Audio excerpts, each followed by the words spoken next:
أعوذ بالله من الشيطان الرجيم. بسم الله الرحمن الرحيم.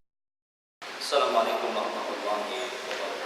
وعليكم السلام ورحمة الله وبركاته. إن الحمد لله نحمده ونستعينه ونستغفره ونعوذ بالله من شرور أنفسنا وسيئات أعمالنا. من يهده الله فلا مضل له ومن يضلل فلا هادي له. أشهد أن لا إله إلا الله وحده لا شريك له وأشهد أن محمدا عبده ورسوله الذي لا نبي بعده. قال الله تعالى: يا أيها الذين آمنوا اتقوا الله حق تقاته ولا تموتن إلا وأنتم مسلمون. يا أيها الناس اتقوا ربكم الذي خلقكم من نفس واحدة وخلق منها زوجها وبث منهما رجالا كثيرا ونساء واتقوا الله الذي تساءلون به والأرحام إن الله كان عليكم رقيبا. فإن أصدق الحديث كتاب الله وخير الهدى هدى محمد صلى الله عليه وسلم وشر الأمور محدثاتها وكل محدثة بدعة وكل بدعة ضلالة وكل ضلالة في النار. معاشر المسلمين hadirin wal hadirat rahimani wa rahimakumullah. Alhamdulillah, pada pagi hari menjelang siang ini Allah Subhanahu wa taala mempertemukan kita di majelis yang sangat mulia dan dimuliakan Allah ini. Tidak lain dan bukan melangkahnya antum ke tempat ini dalam rangka tujuan yang mulia, talabul ilmi, untuk mendapatkan keridhaan Allah tabaraka wa taala. Salawat beriring salam marilah kita curah limpahkan keharibaan baginda alam Nabi besar Muhammad sallallahu alaihi wasallam beserta seluruh keluarganya, sahabat-sahabatnya, dan tentunya kita yang mengikuti mereka di atas hidayah yang telah Allah Subhanahu wa taala berikan kepada kita. Insyaallah pada forum silaturahim kali ini yang kita adakan di masjid ini, kita akan melanjutkan penyelenggaraan jenazah bagian kedua. Kalau pada minggu-minggu yang lalu kita menjelaskan tentang sifat salat jenazah,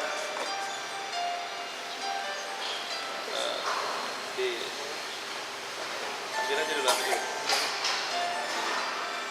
matikan gitu.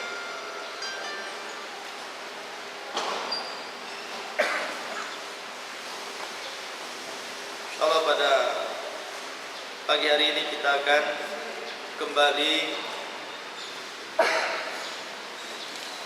melanjutkan kajian kita yang dulu, penyelenggaraan jenazah bagian kedua,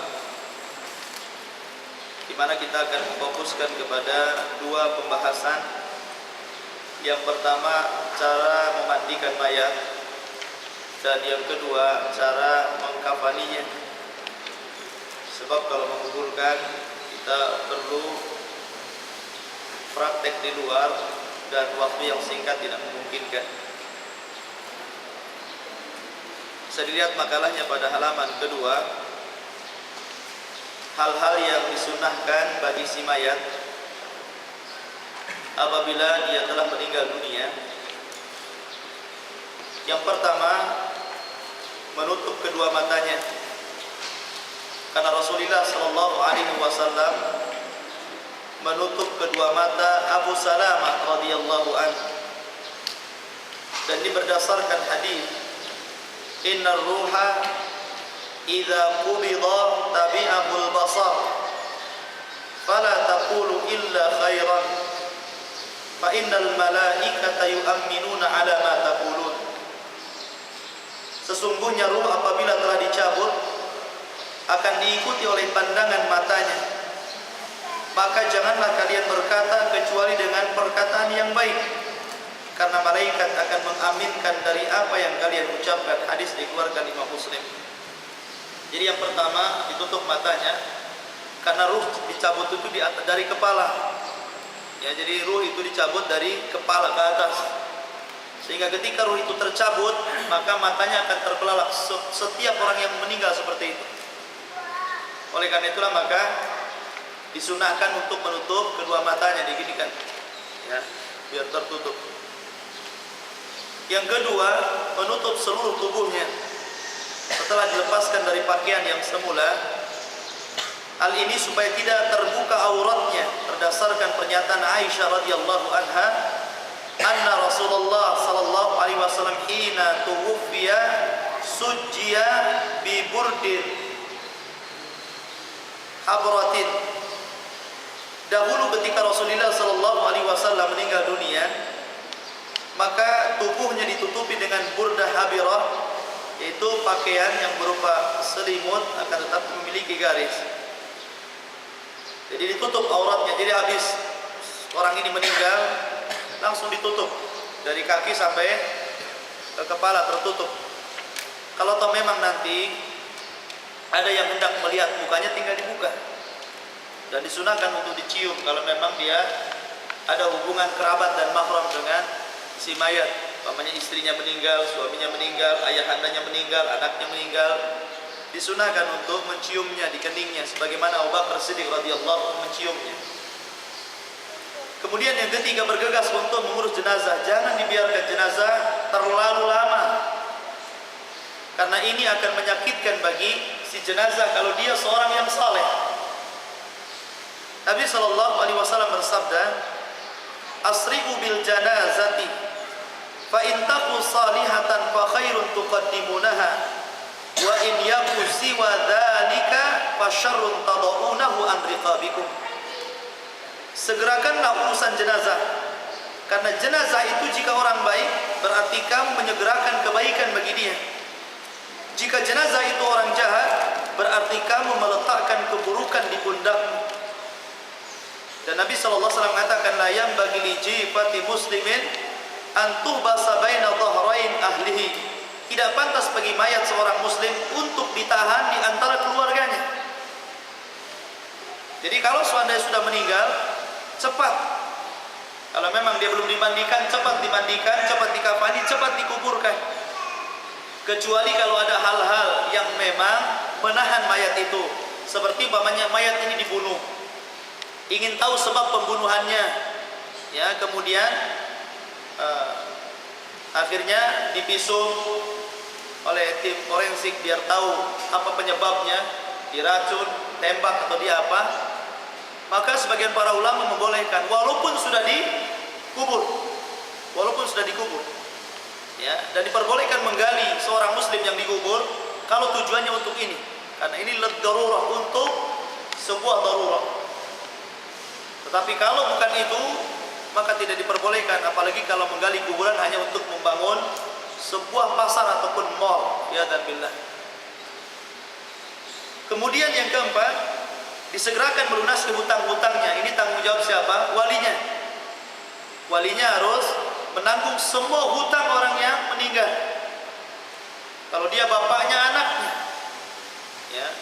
Kalau dia saudaranya, maka saudara sekandungnya, dan begitu seterusnya. Jadi orang yang paling dekat, yang ada hubungan dengan si mayat, dia yang berhak untuk menanggung hutang-hutang. Kadang orang itu mau warisannya tapi tidak mau hutangnya, aneh, ya. Kemudian yang nomor 5, diperbolehkan untuk membuka dan mencium mayat, sebagaimana Aisyah radhiyallahu anha bercerita, Nabi sallallahu alaihi wasallam pernah mencium Utsman bin Mad'un ketika dia meninggal. Kemudian yang ke-6, diharuskan bagi kerabat sang mayat mengucapkan istirja, inna lillahi wa inna ilaihi raji'un. Itu istirja artinya. Jadi sunnah hukumnya mengucapkan istirja berdasarkan surat Al-Baqarah ayat 155 sampai 157, yaitu wa basyir sabirin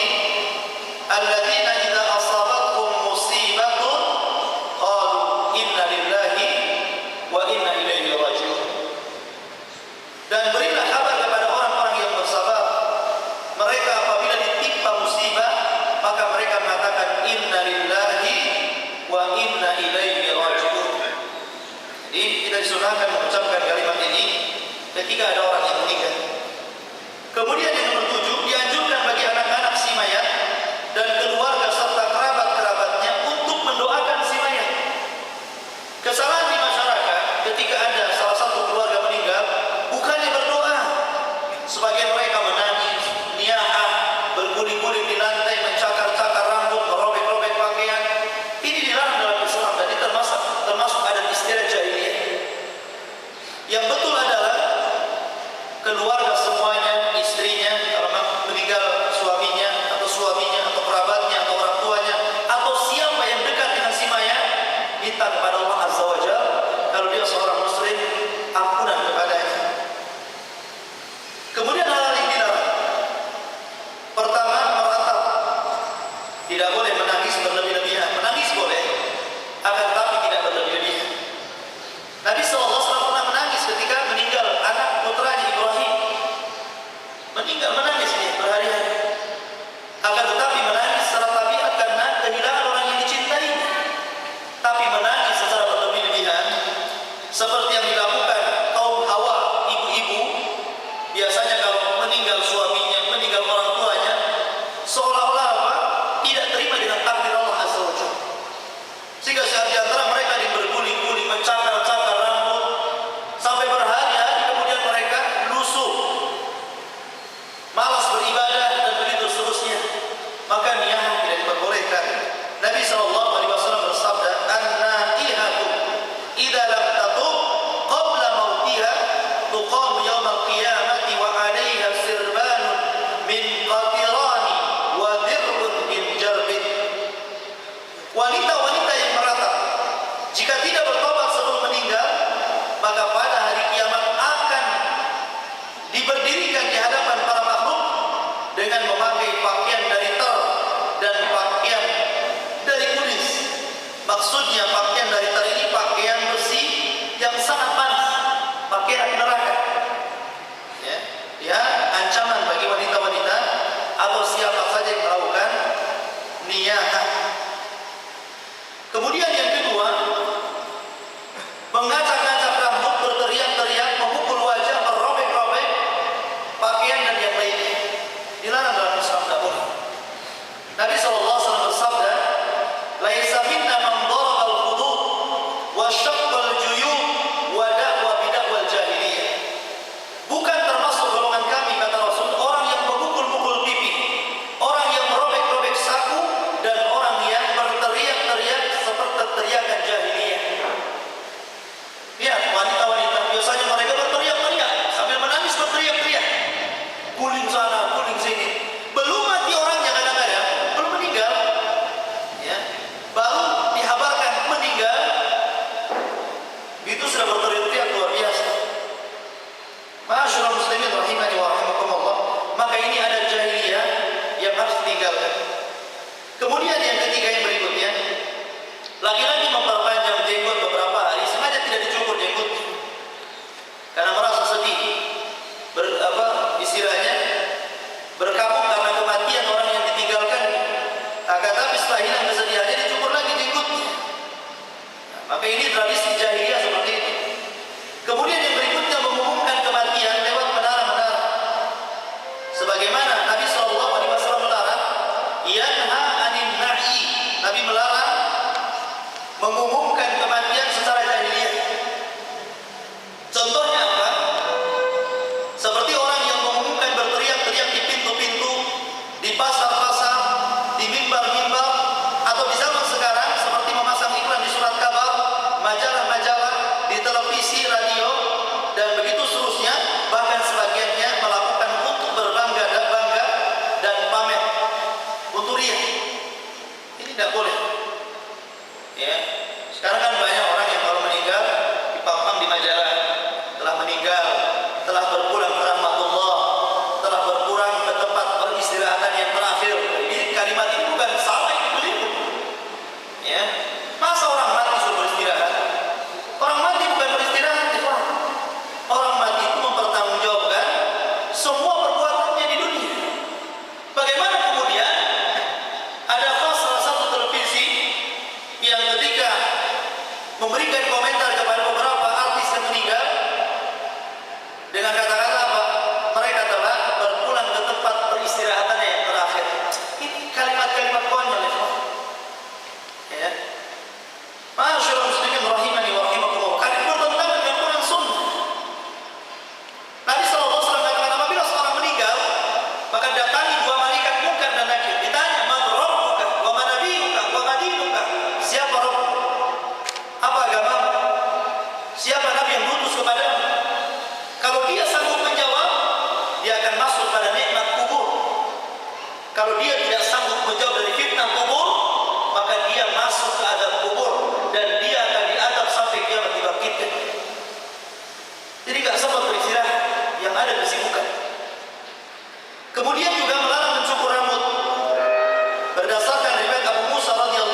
memandikan mayat hukumnya adalah fardu kifayah.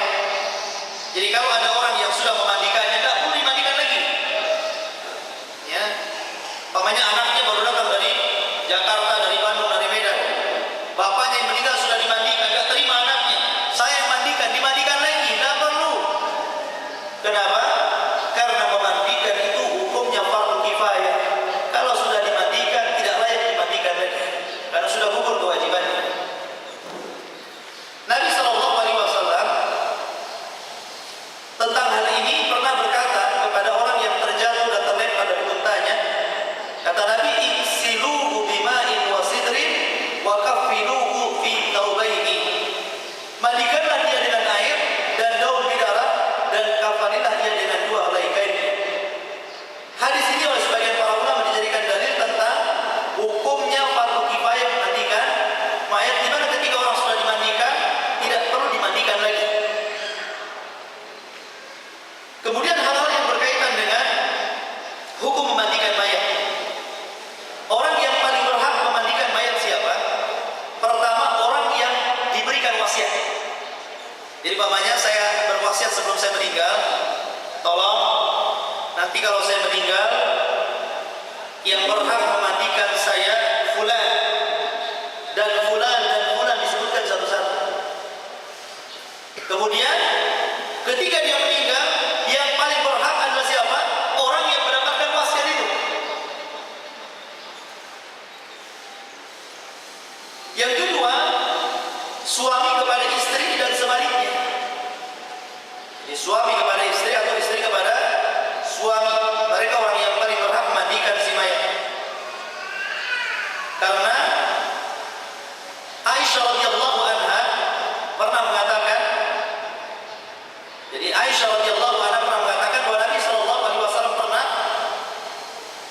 bercerita kepadanya. Kata Nabi sallallahu alaihi wasallam, "Lau mitti qabli la ghasaltuki wa kaffantuki."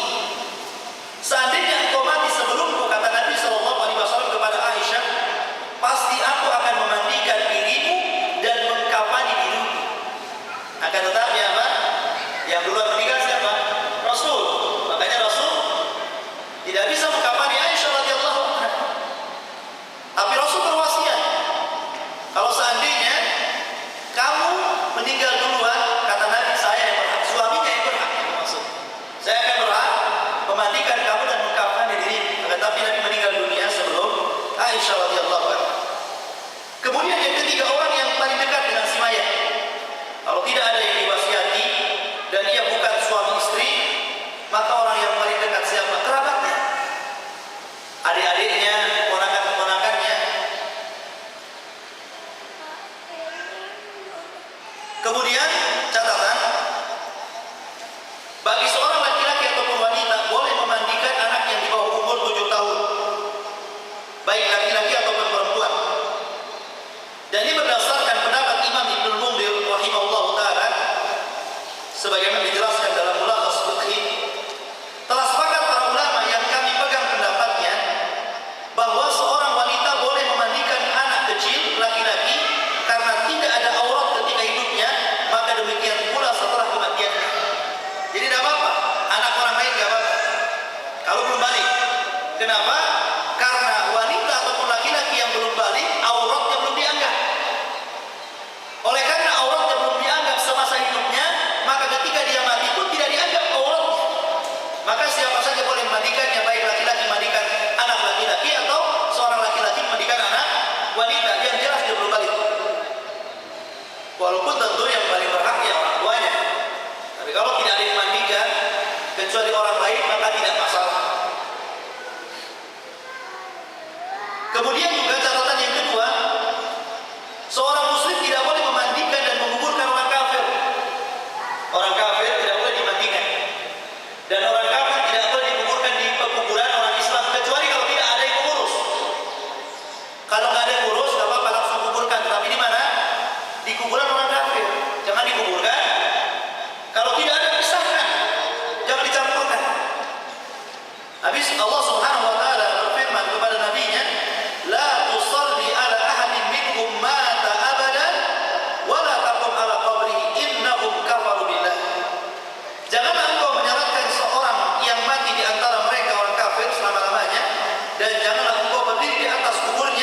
sesungguhnya mereka telah kufur atau kafir kepada Allah Subhanahu wa taala. Kemudian tata cara memandikannya, kita akan bercerita teori dulu ya, teori dulu sampai habis. Baru terakhir setelah kita baca teorinya, baru kita prakteknya. Ya, biar kita ada gambaran dulu. Tata cara memandikan mayat secara singkat. Berkata Syekh Ibnu Utsaimin rahimahullah taala tentang cara memandikan mayat. Satu, hendaklah dipilih tempat yang tertutup jauh dari pemandangan umum. Memandikan mayat itu harus tertutup rapat. Sebagaimana antum mandikan, malu kalau mandi di depan umum. Maka mayat juga sama. Kehormatan orang hidup itu kehormatannya sama juga setelah dia mati. Karena anak Adam itu dihormati hidupnya dan matinya. Wa karramna bani Adam, kami muliakan bani Adam, baik hidup mereka atau mati mereka. Kemudian yang kedua, tidak disaksikan kecuali orang-orang yang memandikan dan para pembantunya saja. Kalau memang 3 orang memandikan cukup, ya 3 orang saja yang melihat. Kalau dengan 5 orang cukup, 5 orang saja yang masuk ke tempat pemandiannya. Tidak boleh, ini bukan nonton apa. Tidak boleh kita ditonton orang yang memandikan mayat. Ya cukup yang masuk ke tempat pemandian itu orang yang memandikan saja yang berhajat kepadanya. Yang ketiga, melepaskan semua pakaiannya, itu pun setelah diletakkan kain di atas auratnya hingga tidak terlihat oleh seorang pun. Jadi cara melepaskan pakaiannya ditutup dulu, baru tangan kita masuk di bawah selimut, baru kita buka kancingnya satu-satu, celananya satu-satu. Jadi ketika dibuka, badannya, auratnya sama sekali nggak nampak. Nggak boleh kita buka-buka terus baru dibentang, nggak boleh. Walaupun dia sudah mati, haram hukumnya memandang aurat orang mati. Walaupun dia sudah mati, haram hukumnya. Nggak boleh memandang aurat orang sudah meninggal. Maka caranya apa? Ditutupi dulu sebelum pakaiannya dicopot. Setelah dicopot, kalau memang susah digunting pakaiannya, nggak apa-apa, dibuang. Ya, dicopot kancingnya, lengannya digunting, biar gimana mudahnya lah, supaya pakaian itu cepat dilepas. Kemudian selepas itu membuang kotoran si mayat. Caranya bagaimana? Caranya dimiringkan. Jadi kalau ini terlentang begini, maka si mayat agak diangkat badannya agak begini. Nah, seperti ini, posisinya seperti ini. Diangkat, ditahan di belakang. Ya. Kemudian baru diurut-urut perutnya. Diurut-urut dengan sangat pelan. Sebagaimana Anda menghadapi orang yang sedang sakit. Ya. Tentu setelah menggunakan kaos tangan, jangan bersentuhan tangan kita dengan mayat kecuali kalau memang tidak ada kaos tangannya, maka menggunakan kain untuk menutupnya. Kemudian setelah merasa kotoran itu keluar, karena dengan sendirinya nanti akan keluar dia. Ya, diurut pelan-pelan. Kalau masih ada, terus sampai betul-betul habis. Jangan dimandikan kalau kotorannya belum habis. Ya. Kemudian setelah itu, setelah yakin bahwa kotoran itu bersih, keluar semua, baik dari kubur ataupun dubur, kemudian memwudukan si mayat seperti wudu ketika hendak salat. Akan tetapi para ulama mengatakan tidak dimasukkan air ke mulut dan ke hidung, namun diambil kain dibasahi, lalu kemudian digosokkan ke giginya dan dimasukkan ke hidungnya, dilap-lap hidungnya. Ya, cukup ketika membasuh. Kalau wudunya orang hidup kan bergumul-gumul. Kalau orang mati, cara mewudukannya gimana? Ambil kain, kemudian taruh di telunjuk, kasih air, kemudian digosok-gosokkan di giginya, kemudian ambil lagi dibasuh, kemudian ininya dibersihkan. Baru selepas itu wajahnya tinggal dibasuh dengan air, kemudian tangannya dan begitu seterusnya. Kemudian dibasuh kepalanya dan seluruh tubuhnya dimulai dengan bagian yang kanan. Jadi kalau sudah selesai berwudu, maka yang pertama kali dibasuh apa? Kepalanya. Kepalanya disampo, kalau ada sampo, disampo dulu. Ya, dari kepala dulu caranya. Disampo, udah bersih kepalanya, rambutnya sudah oke. Kalau rambutnya wanita, dikelabang jadi 3. Jadi kepang jadi 3 kalau perempuan. Kalau laki-laki diurai. Kalau laki-laki yang rambut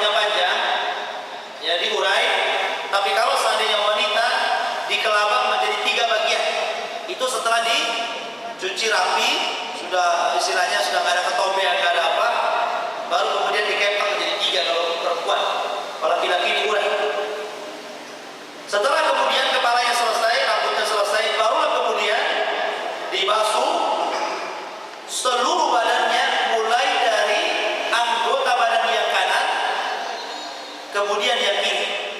Begitu juga ketika membolak-balikkan badan, di arah kanan dulu baru di kiri. Kan pertama mayat itu terlentang seperti ini. Maka yang pertama kali setelah kepala, yang kanan dulu ini juga dibasuh sampai kaki kanan dengan jumlah bilangan ganjil. Syalbani mengatakan kalau satu kali cukup satu kali, tapi kalau tidak cukup ambil bilangan yang ganjil. Ambil bilangan yang ganjil karena Allah suka yang ganjil. Kemudian setelah yang kiri yang kanan. Kemudian begitu juga ketika posisi dibalik, ketika Anda membasuh punggung belakang, maka caranya dimiringkan ke lambung kiri. Lambung kiri ini lambung kiri namanya, lambung kanan. Nah, caranya apa? Dimiringkan ke lambung kiri, baru dibasuh yang kanan. Setelah itu baru dibalik ke lambung kanan, baru dibasuh yang kiri. Itu cara memandikannya. Kemudian setelah selesai, yang terakhir air diberi kapur parus, butiran wewangian, karena Nabi Shallallahu Alaihi Wasallam memerintahkan demikian kepada para wanita yang memandikan putrinya.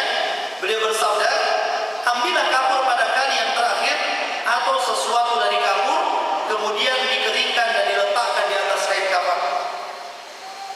Jadi sebagiannya kain kapur parus itu dicampur dengan air, sebagiannya diletakkan di kain kafan. Gunanya kapur parus itu apa? Untuk pengawet, biar istilahnya tidak dikerubung kecoa, karena takut kan semua, pokoknya istilah serangga-serangga itu takut sama kapur parus. Maka kenapa Nabi Shallallahu Alaihi Wasallam ingin mengumikan, ingin menjaga mayat itu dari serangan-serangan serangga-serangga, maka oleh Nabi Shallallahu Alaihi Wasallam disuruh menggunakan kapur parus. Ya, jadi itu menunjukkan bagaimana Islam menghargai si mayat. Sampai dalam kondisi mati saja tidak boleh sampai ketika dia belum dikubur ada satu ekor serangga pun menggigit dia. Makanya dikasih kapur parus. Kemudian ketika mayat dimandikan, Imam Syafi'i berkata, lihat di dalam kitab Al-Hawil Kabir Al-Majmu', Imam Syafi'i berkata, kemudian mayat dimandikan mulai dari sisi kanan leher, sebelah kanan dada dan rusuknya, paha dan betis kanannya, kemudian kembali ke bagian kiri tubuhnya dan diperbuat semisal bagian kanan tubuhnya. Setelahnya mayat dimiringkan ke rusuk kiri, lalu dicuci punggungnya, tengkuk, paha dan betis kanannya, kemudian dimiringkan ke rusuk kanan dan dilakukan hal yang sama dengan sebelumnya. Setelah itu dicuci bagian bawah kedua telapak kakinya antara dua paha dan belahan pantat dengan kain perca, artinya dibersihkan. Jadi kurang lebih saja Imam Syafi'i rahimahullah ta'ala mengajarkan kita bagaimana cara memandikan mayat dengan cara-cara yang tadi sudah disebutkan oleh Syekh Ibnu Utsaimin rahimahullah ta'ala dalam kitabnya Syarhul Mumti'. Kemudian Syekh Albani rahimahullah ta'ala dalam kitab Ahkamul Janaiz ada tambahan. Yang wajib dalam memandikan mayat sekali. Apabila belum bersih, maka 3 kali dan seterusnya diakhiri dengan hitungan ganjil. Saya katakan tadi di awal apa? Kalau kurang 1, maka 3. Kalau 3 kurang, maka 5. Ambil hitungan-hitungan basuhan dengan cara hitungan ganjil. Kemudian kata beliau juga, disunahkan untuk menyertakan pada air basuhan si mayat dengan campuran daun bidara kalau ada, atau sesuatu yang membersihkan seperti sabun dan yang lain. Kalau memang ada pohon bidara, daunnya itu kita ulek, kemudian kita campur dengan air karena wangi. Tapi saya kira di Indonesia susah cari daun bidara, maka cukup dengan sabun. Ya, kita setiap basuhan kita sabuni mayatnya. Sebagaimana orang memandikan, mandi bagaimana caranya biar bersih, biar wangi. Karena mungkin di Timur Tengah belum ada sabun pakai daun bidara di zaman Nabi SAW, dan di zaman sekarang sudah ada sabun, maka boleh sabun menempati kedudukan daun bidara kalau tidak ada. Kemudian juga beliau mengatakan hendaknya pada kali terakhir dicampurkan butir wewangian kapur atau kapur parus, melepaskan ikatan rambut dan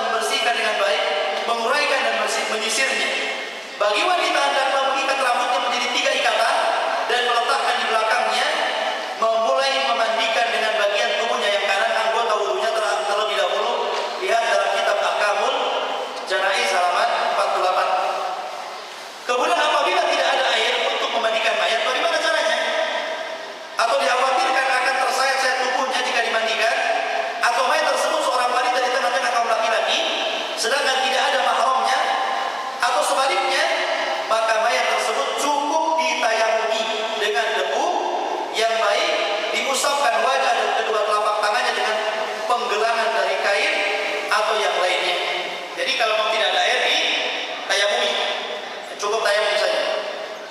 Siapa yang bertayamumi? Ya kita, dia tak mungkin tayamum sendiri. Ya, kalau tayamum sendiri masalah nanti. Kemudian disunahkan untuk mandi bagi orang yang telah selesai memandikan mayat. Sunnah hukumnya, kalau saudara memandikan mayat, maka yang memandikan sunnah hukumnya mandi. Bagi yang menggotong, sunnah hukumnya wudu, tapi tidak wajib. Ya, artinya sunnah saja. Kemudian ada catatan di sini. Apabila janin yang mati keguguran dan telah berumur lebih dari 6 bulan, maka dimandikan, disalatkan berdasarkan hadis Mughirah radhiyallahu anhu. Seorang anak kecil, dalam satu riwayat, janin yang mati keguguran, dia disalatkan dan didoakan untuk kedua orang tuanya dengan ampunan dan rahmat. Artinya, kalau seandainya dia sudah ditiupkan roh, jadi janin yang ditiupkan roh, kalau keguguran, maka dia berhak dimandikan dan berhak disalatkan. Tapi kalau kegugurannya di bawah 4 bulan, artinya belum ditiupkan roh, maka tidak disyariatkan apa-apa, karena dia bukan manusia. Ya, belum dikatakan manusia, karena belum ada rohnya.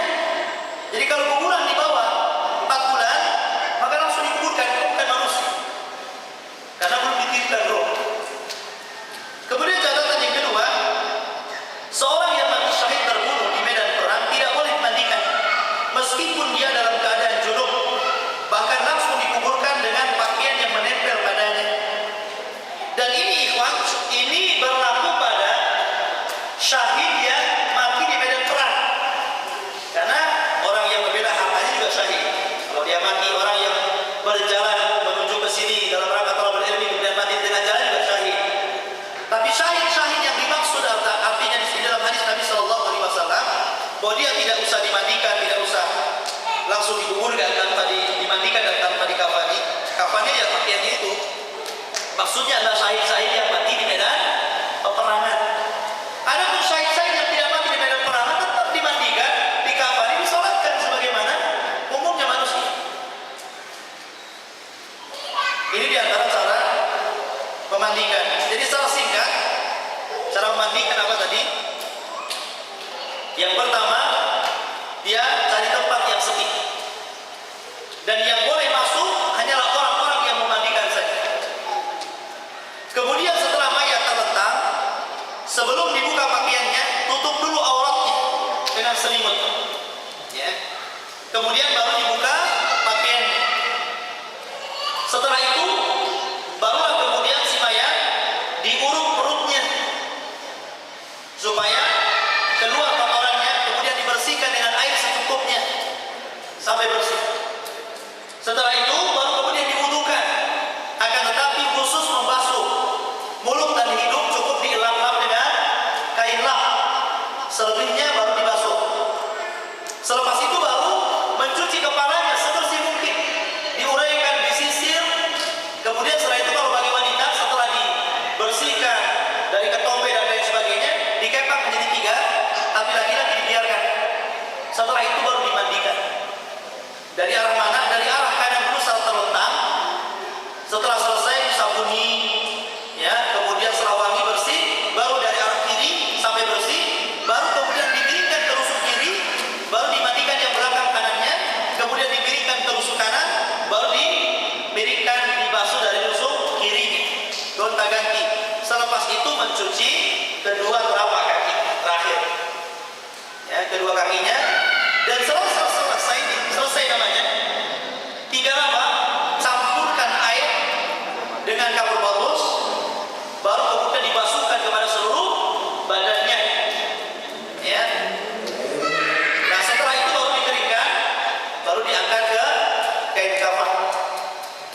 Ini secara singkat cara memandikan mayat tadi kita ada praktek. Kemudian tata cara mengkafani mayat.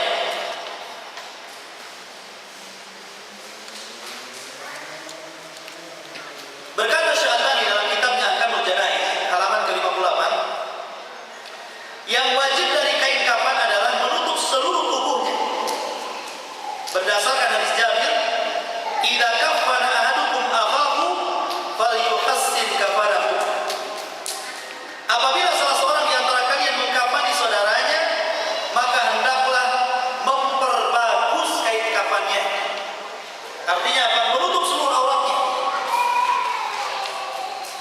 Nah, sebagian ulama mengatakan yang dimaksud dengan memperbagus kafannya adalah yang bersih, yang tebal, dan menutup, serta yang sederhana.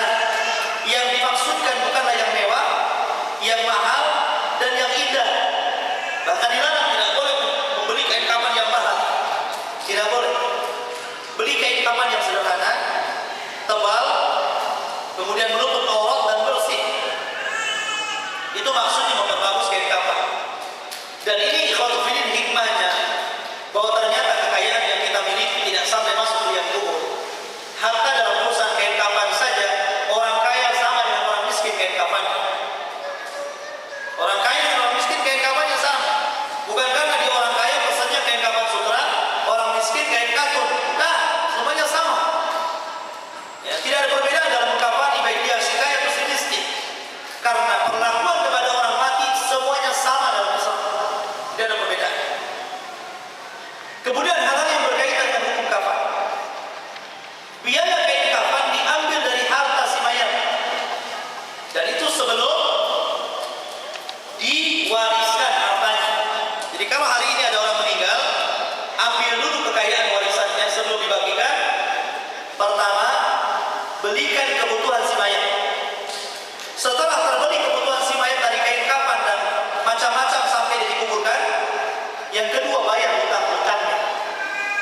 Kalau sudah bayar hutang-hutangnya, baik hutang kepada Allah berupa kafarah atau hutang kepada manusia berupa pinjam uang atau pinjam harta.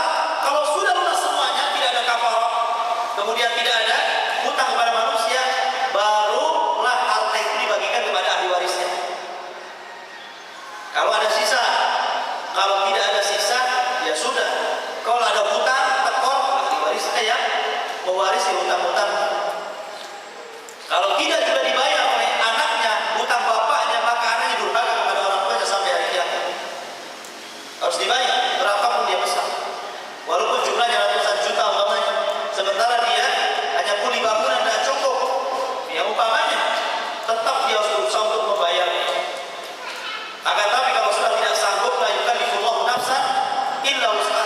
Tapi kalau ada kesanggupan alasannya, belum punya rumah, belum punya ini, belum punya itu, kemudian hutangnya tidak dibayar, maka anak ini durhaka kepada orang tuanya sampai dia mati bangkitkan, sampai dia mau membayar hutang-hutang ayahnya. Ya. Kemudian disunahkan untuk dikafani dengan 3 helai kain putih. Jadi kain kafan itu disunahkan 3 helai. 3 helai kain kafan. Ini bagi laki-laki. Sebagian para ulama bagi wanita juga sama. Akan tapi sebagian para ulama bagi wanita ditambah menjadi 5 helai. Adapun tali kain kafan itu tidak ditentukan jumlah, yang penting ganjil. Kalau dengan 3 ikatan cukup, 3 ikatan. Kalau 3 ikatan tidak cukup, 5 ikatan. Kalau tidak 5 ikatan tidak cukup, 7 ikatan. Pokoknya ambil angka-angka ganjil dalam tali. Kalau dengan 3 di sini 1, sini 1, sini 1 cukup ambil lagi. Tapi kalau namanya kurang, kalau takut terbuka, buat 5. Kalau kurang, buat 7. Dibuat ganjil. Kalau soal tali tidak ada kriterianya. Tapi kain kafan harus 3 helai. Kain kafan yang lebar, jangan yang sempit. Ya. Kemudian disunahkan memberikan wewangian di atas kain kafan itu. Kalau memang ada kapas, kasih kapas. Jadi sebelum pada kain kafan yang lapisan ketiga untuk berbaring si mayat, maka letakkan kain kapas di bawahnya biar empuk.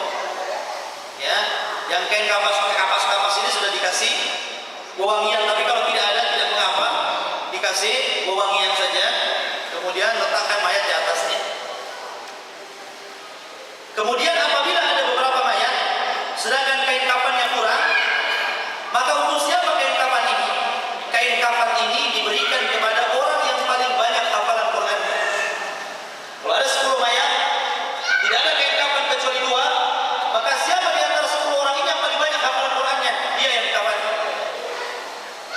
Ya, kalau memang tidak ada kain kafan, tapi mustahil zaman sekarang tidak ada kain kafan.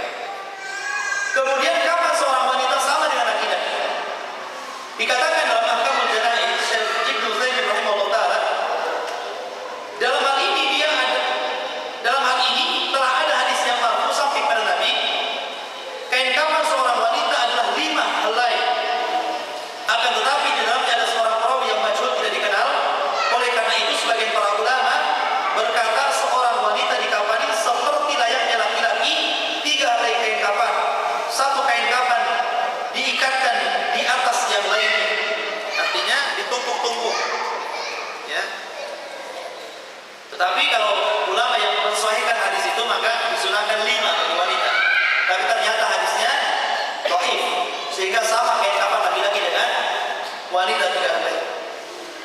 Akan tapi kalau seandainya kurang, maka tidak mengapa lebih. Kalau memang kain kafan yang kecil-kecil, tidak mungkin kita membungkus mayat dengan kain kafan yang kecil, maka tidak mengapa, tapi dengan jumlah yang ganjil. Sekali lagi dengan jumlah yang ganjil. Ya. Kemudian dianjurkan kain kafan yang dipakai untuk menutup mayat itu panjang dan lebar, sehingga dapat menutupi seluruh tubuhnya serta berwarna putih. Sunnah hukumnya. Tapi kalau memang tidak ada warna putih, ya warna apa saja. Tapi bagaimanapun warna putih adalah warna yang disenangi Nabi Shallallahu Alaihi Wasallam. Kemudian juga yang terakhir, tidak berlebihan dalam kafan.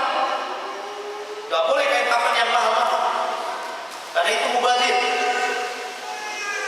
Kemudian sekarang bagaimana cara singkat mengkafani si mayat? Perhatikan caranya. Setelah kafan pertama dibentang, lalu diberi wangi-wangian berupa hanut dan kapur baru sehingga aroma semerbaknya menempel pada kain.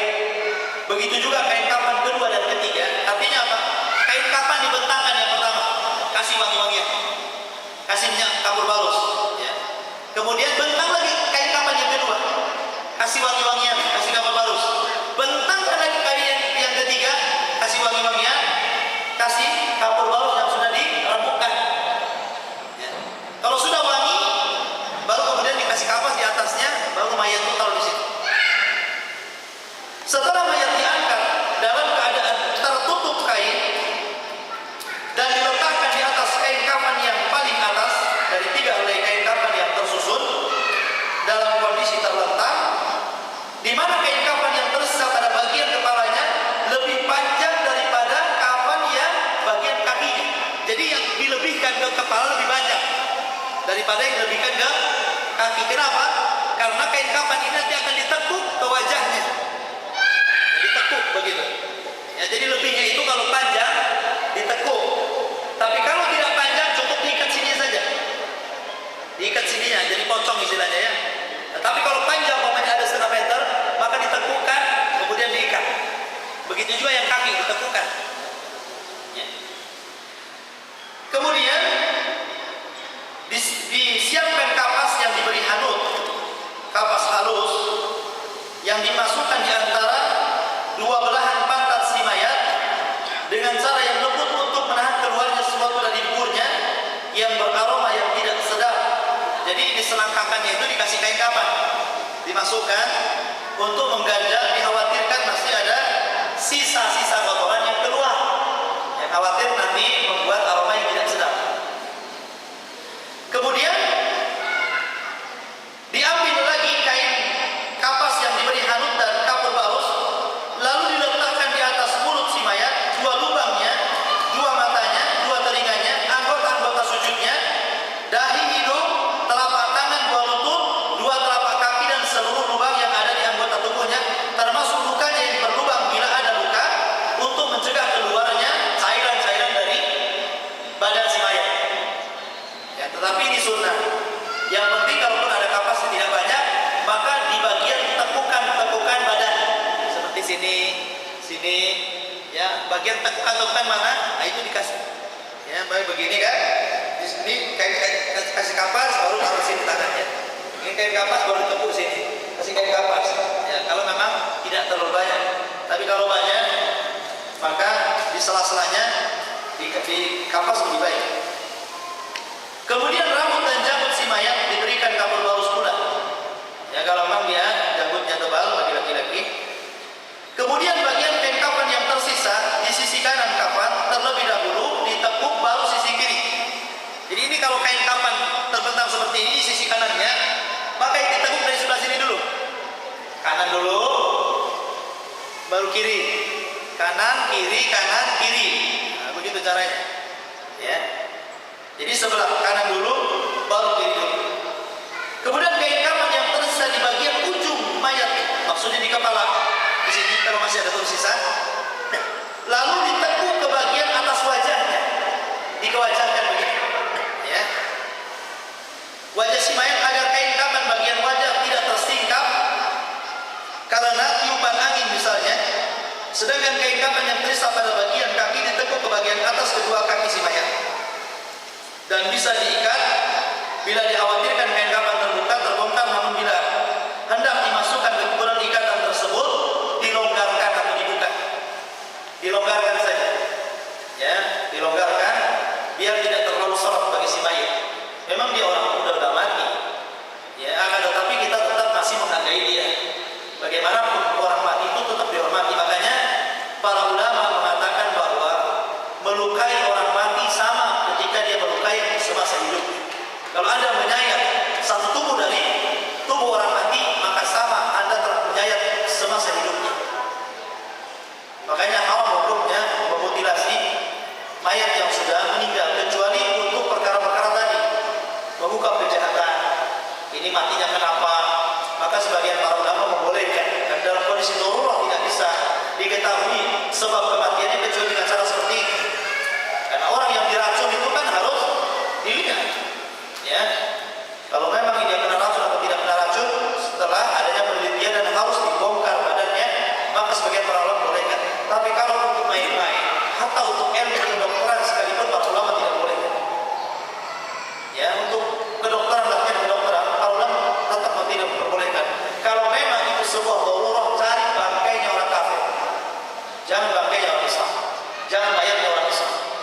Ya, tetapi bangkainya orang kafir. Kalau memang harus mendesak, memang butuh dalam ilmu seperti itu.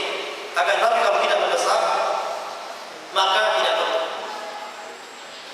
Kemudian yang terakhir, tata cara mengiring jenazah. Selepas itu baru kita akan praktek. Hukum mengiringi jenazah adalah fardu kifayah dan memiliki keutamaan yang besar. Karena termasuk hak seseorang muslim, sebagaimana Rasul mengatakan hakul muslim ala muslim khamsun raddus salam wa iyadatul marid wa ittiba'ul janaiz wa ijabatud da'wati wa tashmidul atis.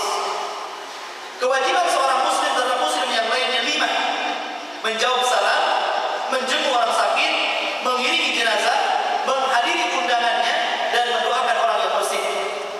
Di sini ada kalimat apa? Mengiringi jenazah. Menunjukkan bahwa hak seorang muslim mengiringi jenazah. Menunjukkan kalau jenazahnya orang kafir diiringi atau tidak? Tidak diiringi. Tidak boleh untuk mengiringi jenazahnya orang kafir. Karena hak mengiringi jenazah itu diberikan kepada orang muslim. Ini haknya seorang muslim. Kalau dia kafir jangan ikut.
mengiringi jenazah, akan tetapi larangan ini tidak harus begitu.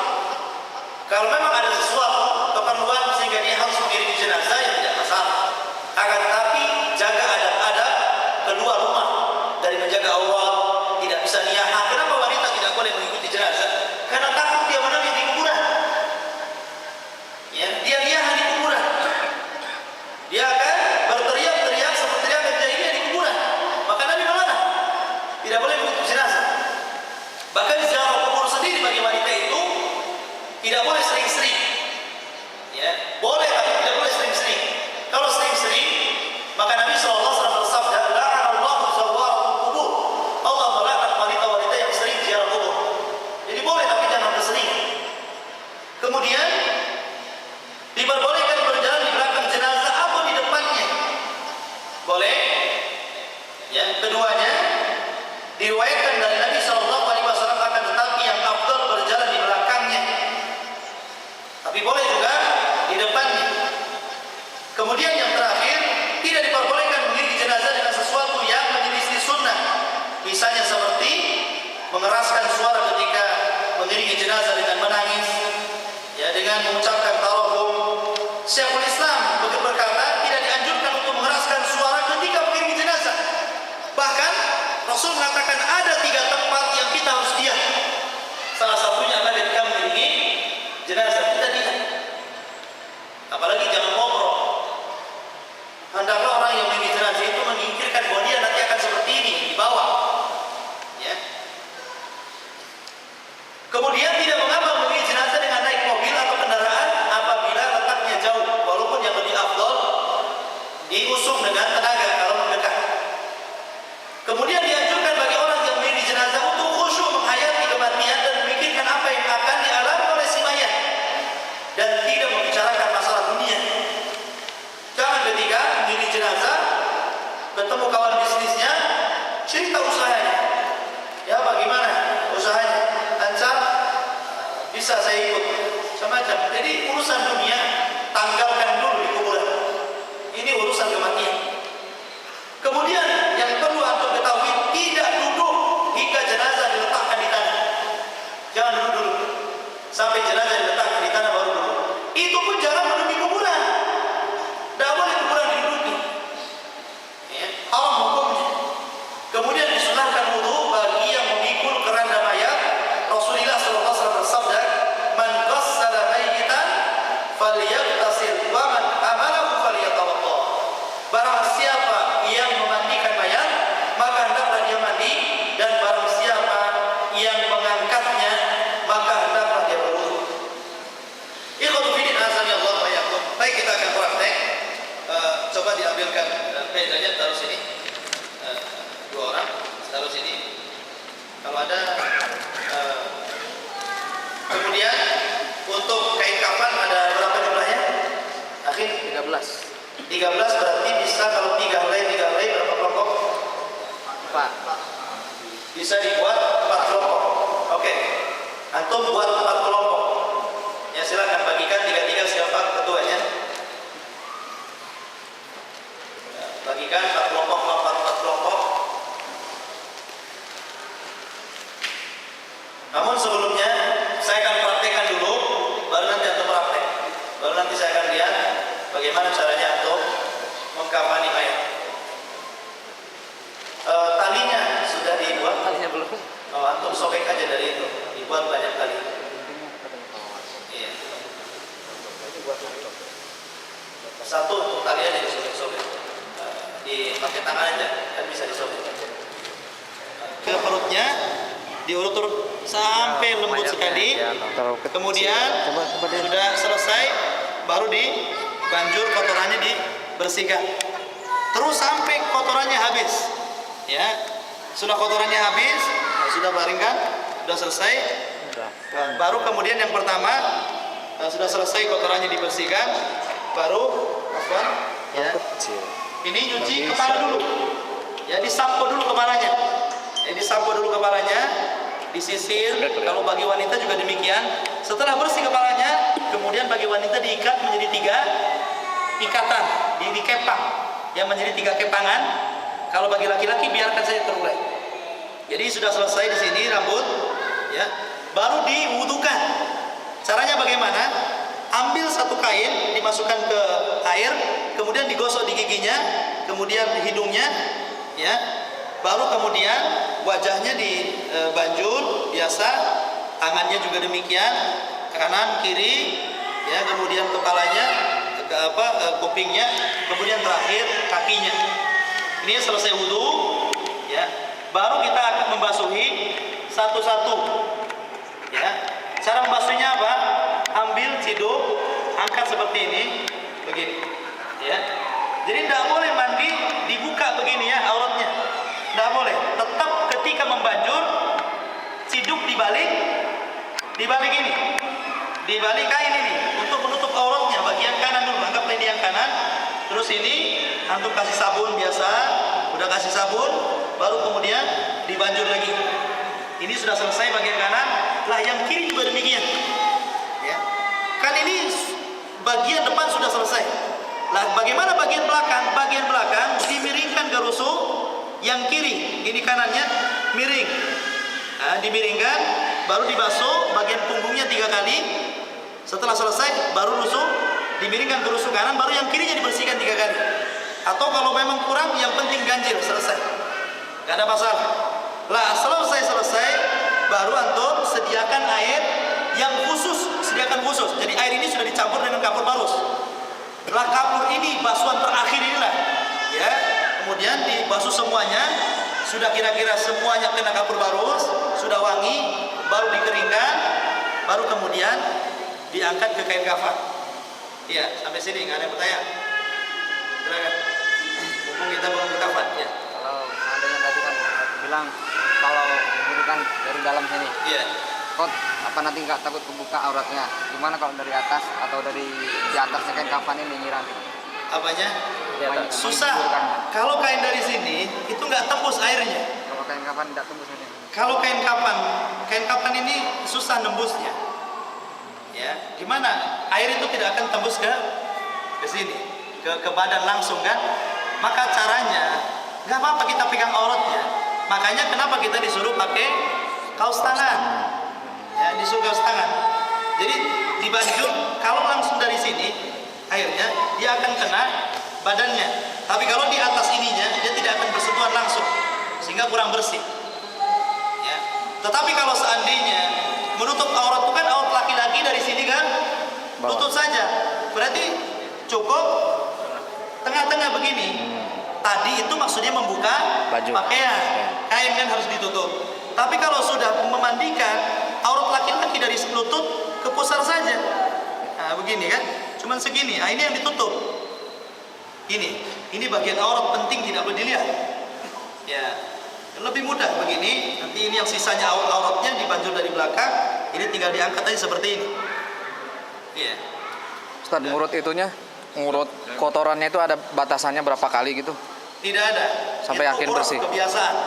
Ya, sampai umpamanya dibanjur, umpamanya ditegakkan kok masih keluar lagi, ya terus diurut-urut lagi. Masih keluar lagi, dibanjur sampai betul-betul itu yang paling penting sebenarnya. Sebelum diwudukan, dimandikan itu dulu yang penting.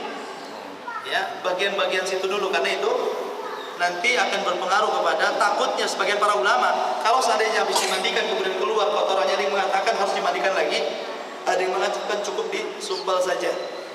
Ya. Tapi kalau terjadi khilaf kan masalah jadinya. Oleh karena itu dari awal jangan sampai terjadi seperti itu. Ya, makanya harus betul-betul diatasi ketika membuang kotoran. Oke, dari sini sudah paham? Sudah paham? Iya, silakan. Kalau masalah menyiram airnya saat boleh dari atas ke bawah atau balik-balik untuk menyiram air. Gimana contohnya? Coba sini. Gini.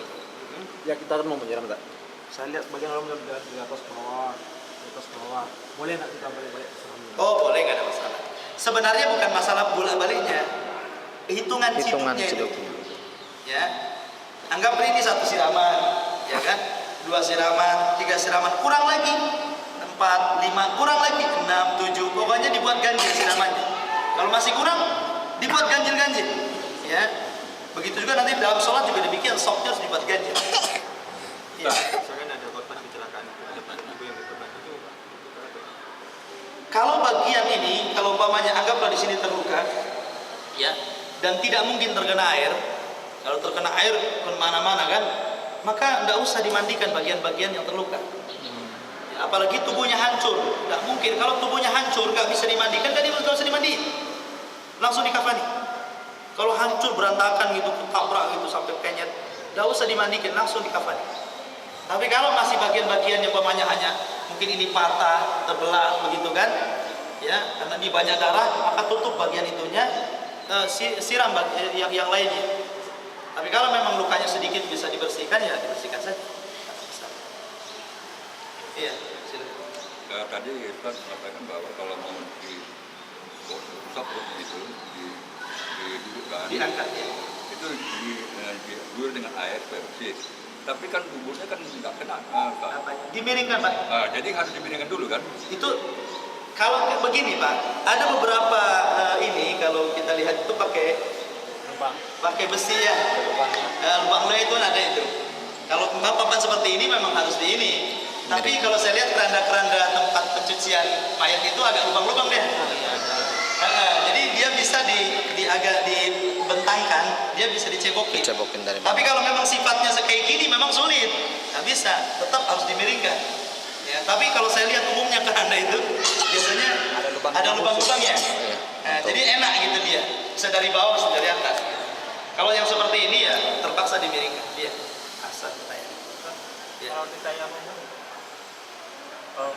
Kalau nggak ada air, pakai tangan begini. Umpamanya ini yang ambil ininya debunya, langsung ambil tangannya. Nah ini kalau memang tayamum cuma gitu saja, nggak ada lagi. Mandi junub juga kayak gitu. Kalau antum di rumah nggak ada air, atau ATP-nya macet begitu, mau numpang ke tetangga juga sama, satu jalur airnya. Ya tayamum saja. Nanti antum nggak sholat subuh kalau nggak tayamum. Iya. Biasanya kalau di kampung-kampung kita sering, kebanyakan saya lihat memang prosedurnya seperti tata caranya sama, cuman yang terbalik. Kalau saya yang jelaskan tadi, kita wudukan dulu, baru kita mandikan.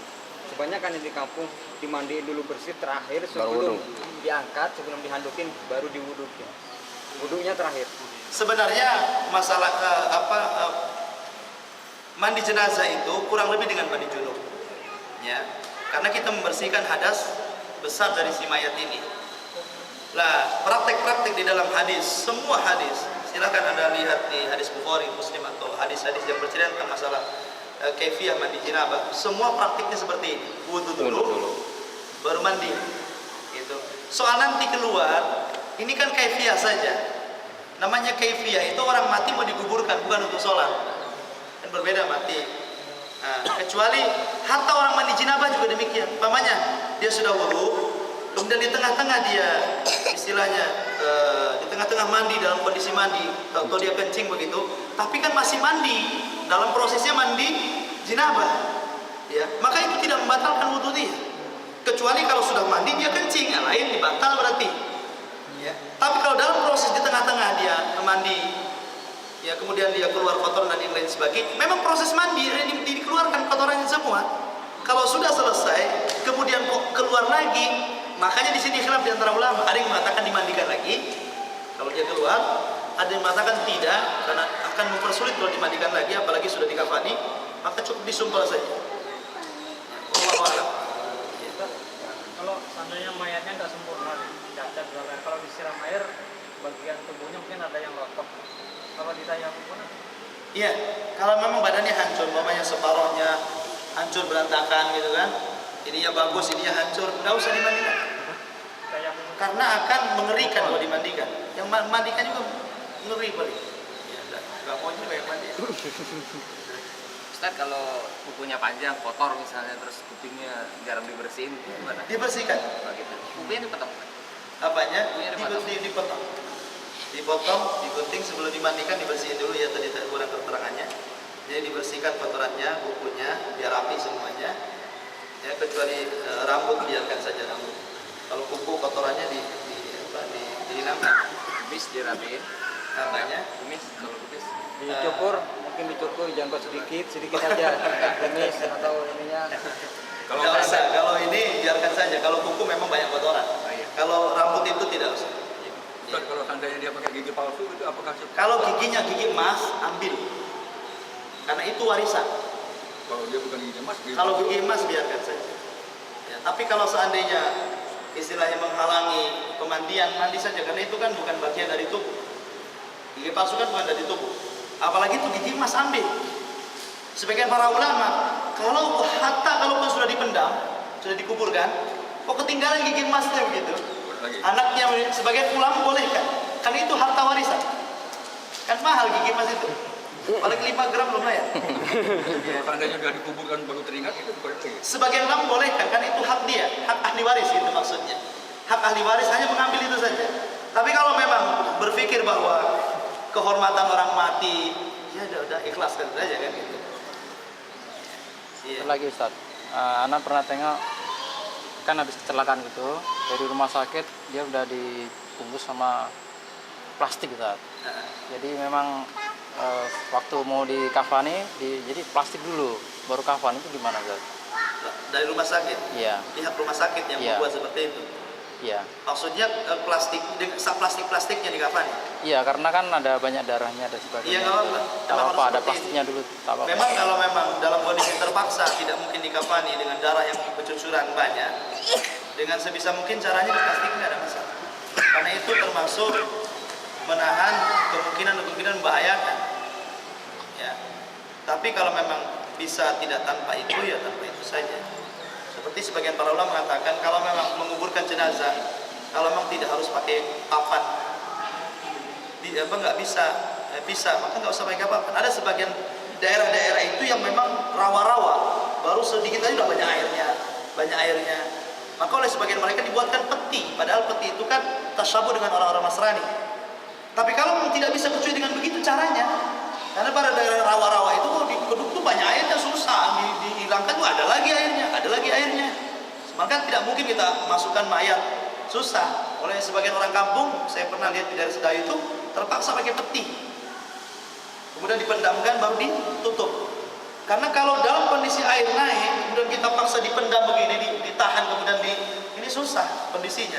Maka dalam kondisi darurat tidak masalah menggunakan peti seperti ini. Tapi kalau tidak tanpa peti kemudian bisa, maka tidak perlu karena kita syabu dengan orang kafir. Langsung saja ditaruh di atas. Dah, kalau dah selesai mandian, kita mengkapan apa terus. Ini yang kafannya kecil, ini orangnya besar, saya kecil. Itu paling besar. Kita buat 3 helai lapis mana? Ini 1. Ambil lagi. Kain talinya dulu, mana talinya? Sobek aja Sudah yang dibuat tadi. tali. Tadi tidak berhenti nggak ada. Apaan ya? Ambil aja 7 biar senang ya, biar banyak, biar kuat ikatannya.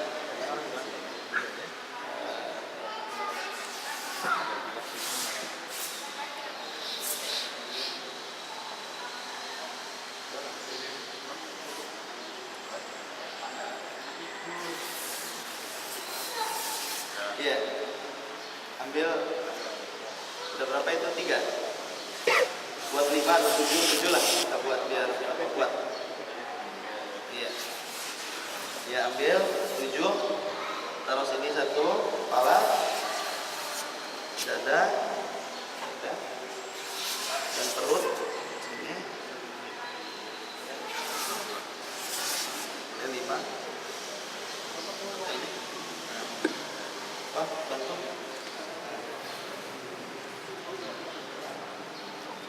Berapa ini? 6, kasih 7 ganjil ya. Nah, baru ditaruh kain kafan dulu ya. Ini satu helai pertama. Nah, coba tarik. Nah, ini helai kain pertama. Kalau memang dikasih minyak wangi, kasih minyak wangi dulu. Ya, minyak wangi dulu.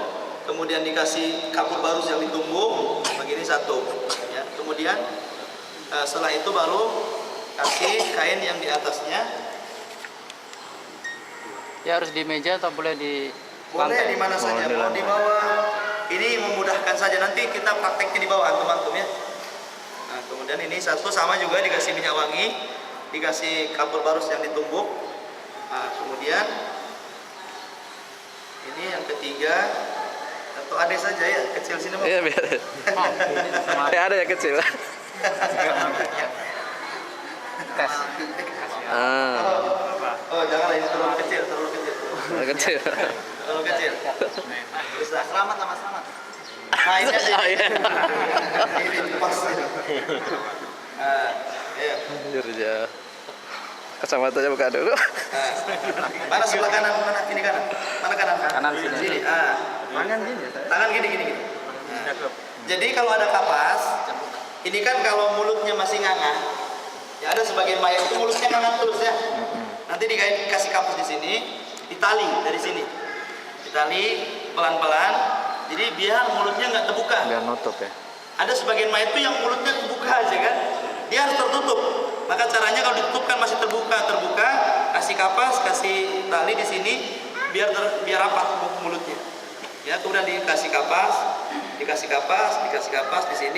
sini kayak dikasih kapas juga, kemudian di bagian lengkung sini, kemudian daerah sini, kaki, ini ujung-ujung kan, sela-sela. Setelah itu ada sebagian orang yang merobek bagian kepala. Jadi kain yang pertama ini dirobek sampai sini, kemudian dimasukkan. Ya, caranya apa? Jadi dirobek aja sampai sini, digunting kan. Yang penting kalau di kepala bisa dia. Kain yang pertama, begini. Ada sebagian orang itu kain yang pertama dimasukkan, dilobangi sehingga kepala pertama sampai sini. Tapi ada juga yang langsung. Pertama dari ini, minta kain kafan ya. Kafan dulu. Satu. Lah, afan ini setelah diangkat tadi aurat itu masih tertutup ya. Itu yang pendek. Ini masih tertutup auratnya. Begini caranya ya. Sebelum kain aurat ini dibuka, ini yang kain ini afan yang satu lay kesini kan dulu. Satu lay. Nah, mana? Satu lay. Nah, begini kanan kan. Baru kemudian ini kan sempit nih. Kalau umpamanya kain kafannya lebar itu sampai sini. Nah, kalau sudah sampai sini baru ditarik. Nah, gini paham ya? Nah, ditarik. Ini karena sempit saja. Jadi kain kapan yang lebar. Nah, setelah ini baru yang ini. Jangan dulu ini. Nah, begini terus. Coba lipat lagi. Nah, kanan. Nah, kemudian kiri. Kanan lagi. Kanan. Kiri. Nah, baru diikat. Kirang lebar. Diikat biasa aja.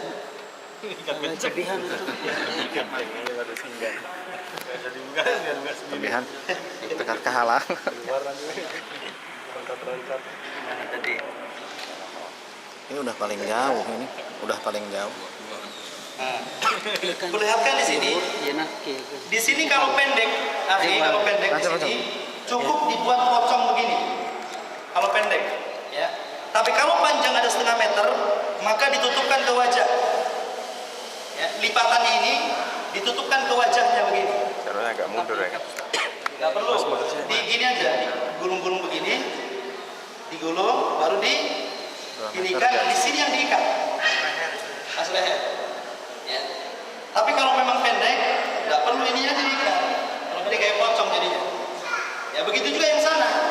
Di sana kalau mamanya ada lebih banyak, maka digulung begini, baru dilipatkan ke kaki, baru diikat. Paham ya? Kalau lebih, jangan dipotong. Kalau lebih mamanya sampai 1/2 meter, jangan dipotong. Biarkan digulung-gulung, dikewajahkan, baru diikatkan di sini. Begitu juga belakang. Tapi kalau pendek cukup dibuat pocong saja. Bisa dipahami? Nggak boleh diikat ya, yang kepala. Apa ya? Kalau pendek langsung diikat gini. Nah, ini kan bisa diikat. Kalau pendek gitu. Ada pertanyaan di kain kafan? Ada yang saya pernah dengar juga dengan tangan dilurusin itu gimana? Boleh juga. Apanya? Ada yang bilang dilurusin. Tangan diluruskan, nggak ada masalah. Cuman beginilah cara praktik yang biasa kita lihat. Hatta waktu saya juga melihat di sana di Saudi. Ya, menurut saya juga kayak gini prakteknya. Tapi kalau mau diluruskan, wallah alam tidak ada dalil yang tangan di sini. Cuman ini kebiasaan orang Islam. Ya memang seperti ini, dan adat itu bisa dijadikan hukum kalau memang sudah menjadi sebuah budaya dan tidak bertentangan dengan Islam. Ya, wallahu a'lam. Iya, ke sini. Ya, biar diikat gak apa-apa.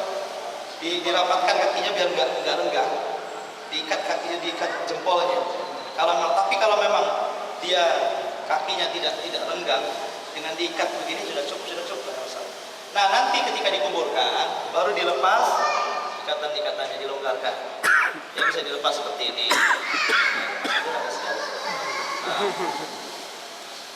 Nah, dilepas. Nah, oke. Nah, dilepas, udah. Karena kan begini, lahad itu umpamanya ini lubang, anggaplah kita ngelubang seperti ini. Kita lubang ke bawah. Lah, samping di sini itu di lubang ke bawah lagi. Legok. Ya, jadi di bawah itu dibuat lubang ke sini. Jadi si mayat itu masuk ke sini dari atas nggak kelihatan. Karena dia masuk ke dalam lubang. Kemudian papannya baru keluar. Jadi ketika tanah masuk di sini, orang injak-injak di sini, mayat itu aman dia.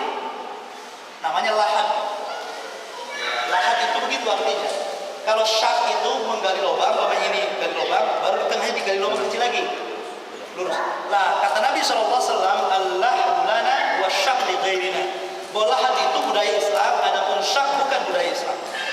Melubangi tengah untuk si mayat itu budaya orang-orang ahli kitab, Nasrani. Orang Islam itu kalau dia gali lubang seperti ini, maka dia akan gali lubang seperti ini, masuk di keruak gitu di bawahnya. Ya. Lah, nanti mayat itu masuk ke sini. Jadi kalau dari atas kelihatan karena mayatnya masuk.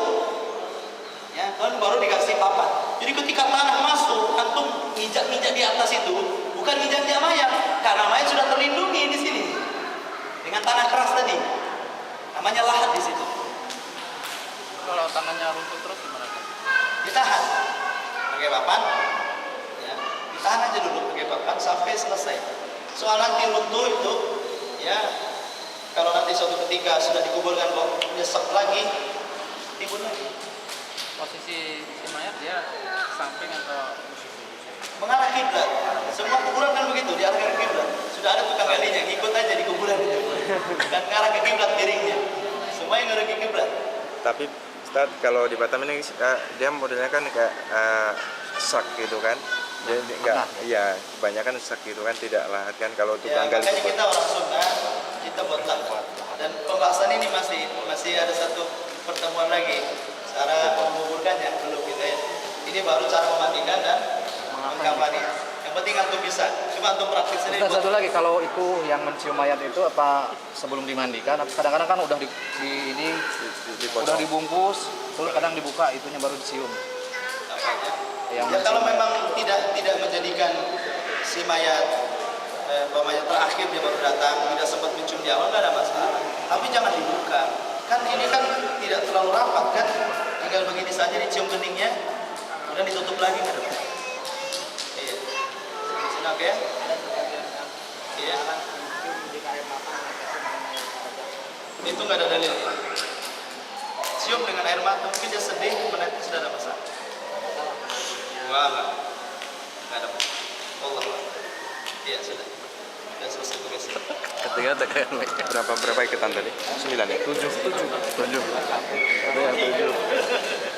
Ini gimana ini? Dimatikan aja lah ininya, matikan aja.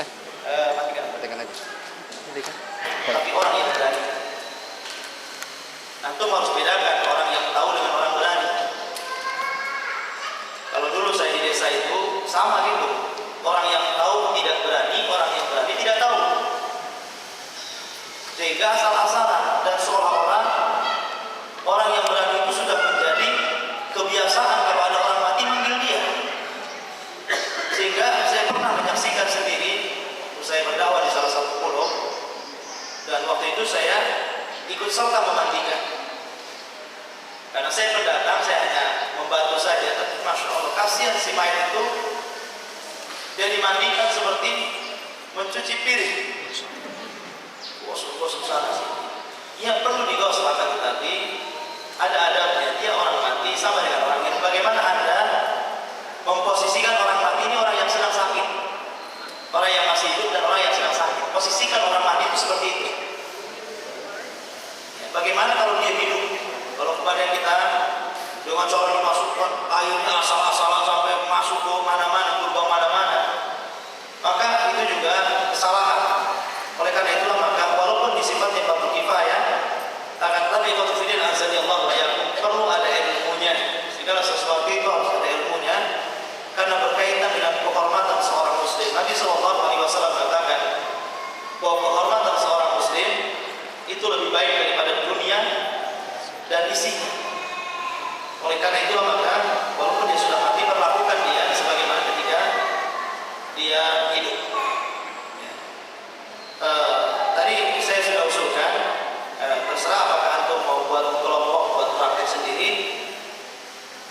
memang cukup dengan praktek saya di depan tadi. Kalau memang ingin praktek dari mandikan dan mengkafani, silakan untuk bentuk menjadi beberapa kelompok.